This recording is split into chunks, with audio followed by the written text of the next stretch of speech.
साहिवाल के बाद अफसोसनाक खबर आपको आगाह करते चले भलवाल से, जहां भलवाल में नामालूम अफराद की फायरिंग से एक शख्स जाँ बहक हो गया। पुलिस ने मौका पर पहुंचकर तहकीकात शुरू कर दी। इस हवाले से मज़ीद जानते हैं बिग न्यूज़ की नुमाइंदा नरगिस अख्तर से। जी नरगिस, आगाह कीजिएगा, क्या तफसीलात हैं आपके पास?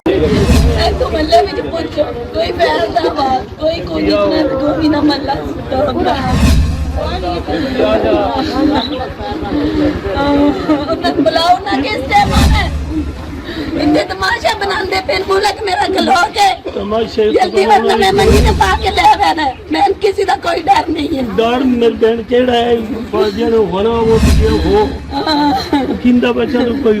जी अबू बकर, मैं इस वक्त भलवाल के इलाके हावस टाउन में मौजूद हूँ, जहाँ पर नामालूम अफराद ने फायरिंग करके इमरान गुजर को कत्ल कर दिया। ज़राए के मुताबिक इमरान गुजर 4 रोज कबल जेल से रिहाई हुई थी और इसको फायरिंग करके कत्ल कर दिया। इत्तला मिलते ही थाना भलवाल की पुलिस मौका पर पहुंची। मकतूल को पुलिस ने तहवील में लेकर पोस्टमार्टम के लिए अस्पताल में मुंतकिल कर दिया। पुलिस ने मुकदमा दर्ज कर लिया, ताहम मुलज़मान की गिरफ्तारी अमल में ना आ सकी। जी अबू बकर, बहुत शुक्रिया नरगिस तफसीलात से आगाह करने का।